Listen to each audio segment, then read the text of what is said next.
Hello and welcome to Voice of Aroha, Wellington Access Radio 106.1 FM. My name is Aarti and I'm joined today with my lovely co-host Rim. How are you doing today? I am a bit nervous, but I'm good. I'm so looking forward to having this wonderful kōrero. Yes. Today we have the incredible Ranisha joining us in the studio today.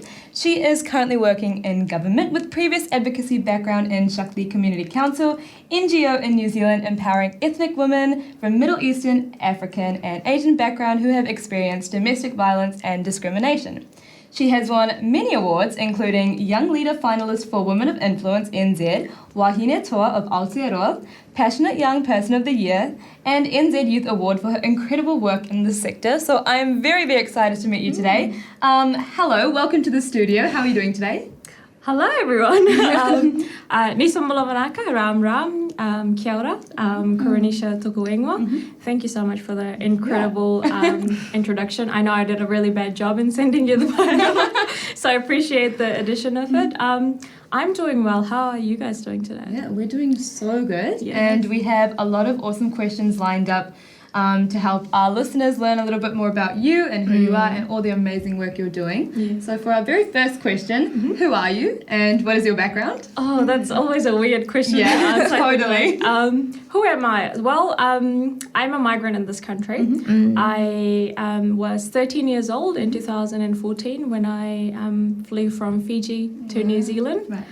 My dad made that choice because he really understood that education would be really limited in Fiji. So he took the decision, flew us to New Zealand, and we've been here since. Yeah. Wow.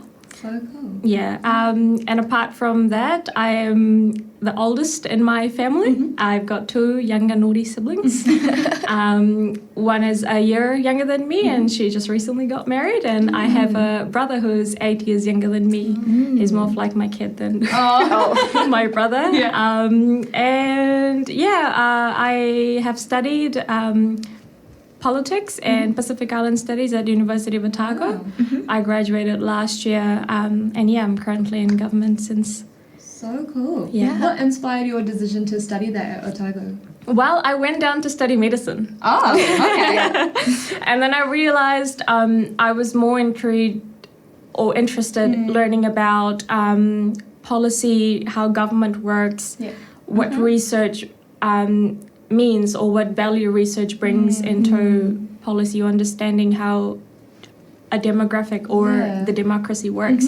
So I was like, why not invest education in something that I enjoy doing? When you come from migrant backgrounds, I think I'm speaking for myself. The three main jobs you can go into is a lawyer, a doctor, or engineer. Totally. And I was like, maybe that's not for me. And it was an interesting conversation with my parents, but after a while they understood where my passion was, and they were like, okay, let's do it. Yeah. Let's do it. So awesome. That's awesome. That's lovely that you have really supportive parents. Yeah. That's wonderful. In saying that, just now you mentioned as well that you travel from Fiji to here in Wellington, right? So how was the journey geographically, but as well as just kind of the journey? Thank you for that. My journey is something what I call, I wouldn't have it the other way, but at the same time I wouldn't wish it upon anyone else. And I say that because when I was here, when I came to New Zealand, my accent was very different to what it is right now. You can call it somewhat a Kiwi accent now, but it was very Pacific, when I came from Fiji, because the primary language we spoke there was Fiji Hindi. Even with our teachers, most of them were Fijian Indians, so Hindi was the normal language. Or Fijian to a good point, because we lived in that integrated society. So when I came to New Zealand, my accent was different. The way I said things was different. If I give an example, in Fiji, it's natural, but here it's natural. And I got bullied for that in high school. So I had my bit of experience of cyberbullying when I was in year 10. It just, removed me from, I guess, my other peers in school, and I didn't want to somewhat associate with a lot of them because they didn't understand my journey in 2014, 15 to some point. They didn't understand where I come from and what my differences meant. So after that, I spent a lot of time by myself, really focused on education. The reason why my parents brought me here, and also invest in my time in serving others, which meant I joined a ton of clubs. I was, and that's when I came to know about Shakti. So I've been part of Shakti since 2015. My relationship with that organization is still solid. It's still going strong. And I wouldn't have had that relationship wouldn't it had been that early when I was 15 years old. Totally. Seems like you're part of so many different things. So awesome to hear that. Could you tell us a bit more about all the different communities you've been part of, and how they've kind of shaped you into the person that you are today? I talk about communities and groups as fine to some point. I think that's the external part of your identity that you choose to create, but your very first community is your family, right? It's your parents. And I always say that my dad is my heart. He's where my passion comes from, where my discipline in life comes from. And my mum is my soul. That's where my moral and my values come from. So if anything has ever shaped me from the very beginning, it's my parents. They are my community. They are my people.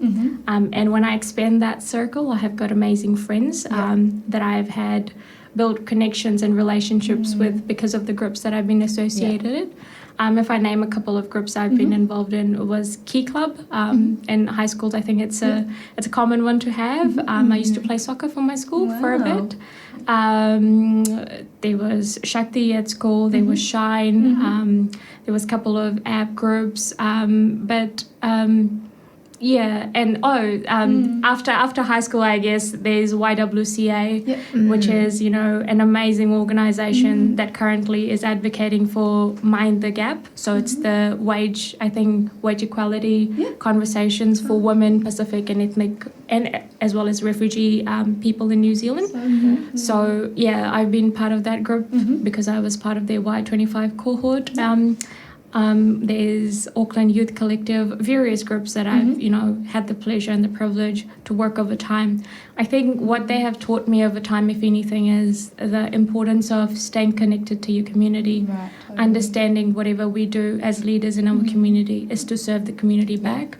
And what's a leader who's not actually keeping that at the forefront of their head when they're, making decisions in whatever workspace they are, as well as making decisions that influences your community on a policy level. So true. Oh, wow. Yeah, thank you so much for sharing all that knowledge. I also noticed in your portfolio, you're quite young, right?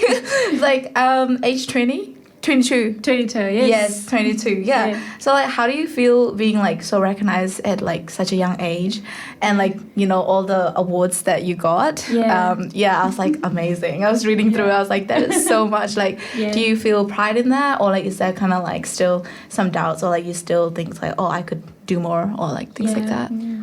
Firstly, I think I'm a very privileged person to have those awards with me. I think they're definitely a milestone. But the reason why I've gotten those recognitions is not because I necessarily am the champion of the community or whatever that is, but because there had been an issue very core to our communities that had to be advocated that got recognition afterwards.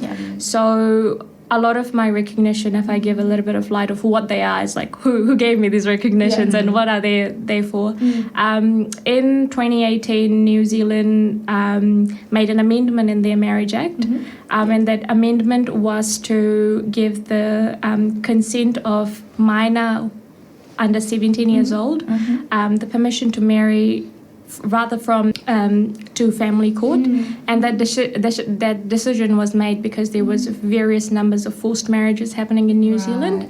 That's very specific to migrant and refugee communities, especially our African, Asian and Middle Eastern communities. So while I got a recognition for that in Banquet Hall, and it was great, the reason why I got that was because of that kaupapa.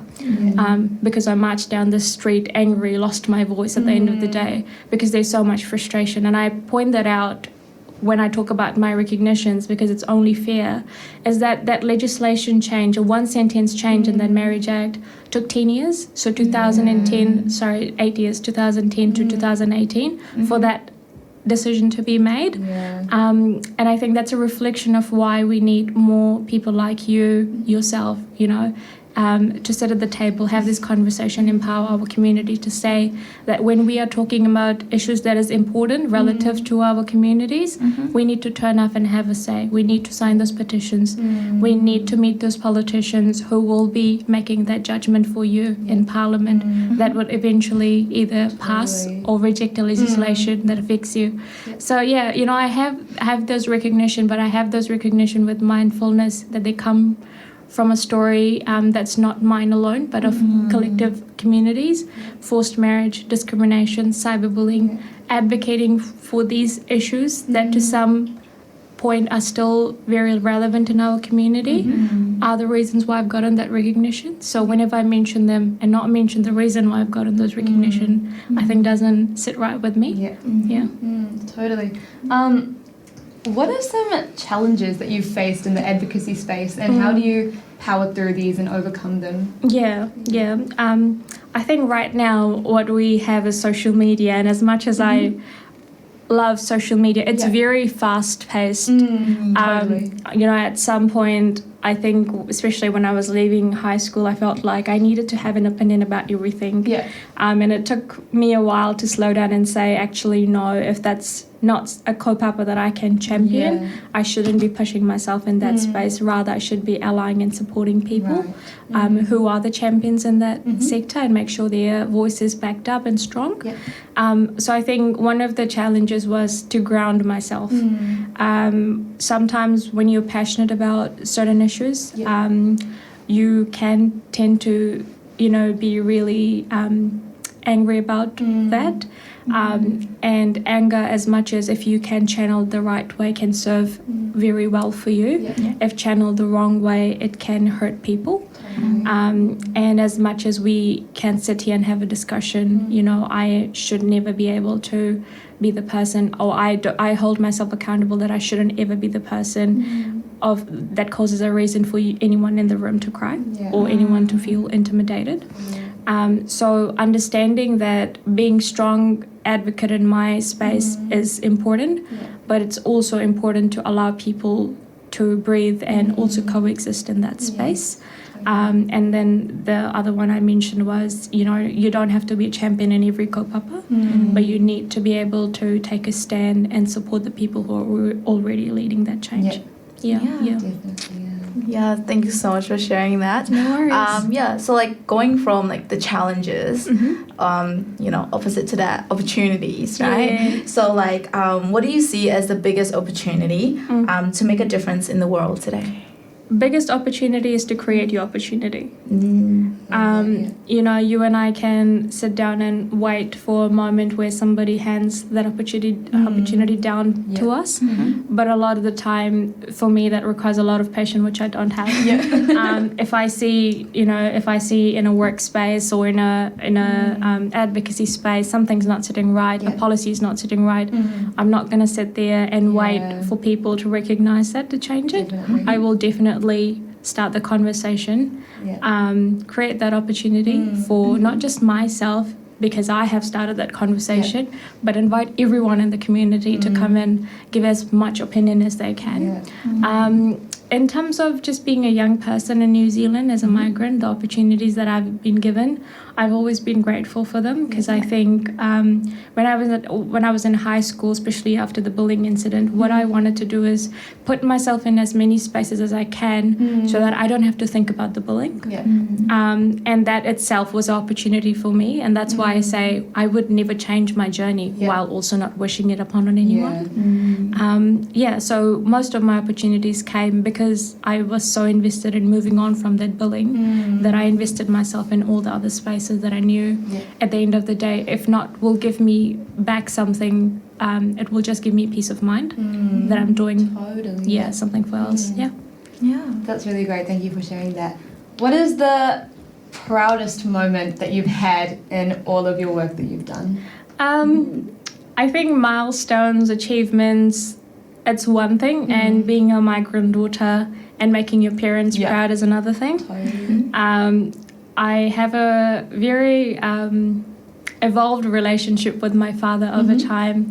You know, when I started my journey, my relationship with him was one of a discipline, of a teacher and a student. Yeah. And over time, it's evolved of him being my mentor, my confidant, and my best friend. And that journey wouldn't have been possible if, one, he wasn't understanding of the difference of opinion, regardless of the background he comes from. He's a Fijian Indian man. But my proudest moment is whenever I have done something that he knows has impacted people's life. He had a smile on his face, and for me, that's bigger than any award, with all due respect. Just seeing him smile and being happy because he sees I actually enjoy what I do, and I do it to the fullest of my ability. Yeah, that's like so awesome. Like, I'm really glad to hear that from you. This next question is a bit worthy. Like, it's quite long. So it says that it can often seem very hard to make change, especially as a young person.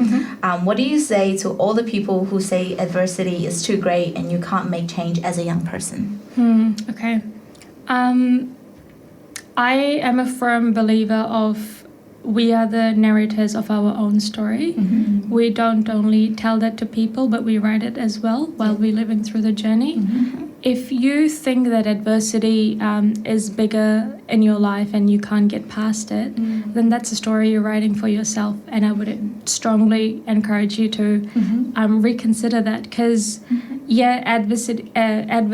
Oh, I've forgotten the word. Can you help me out with this? Adversity.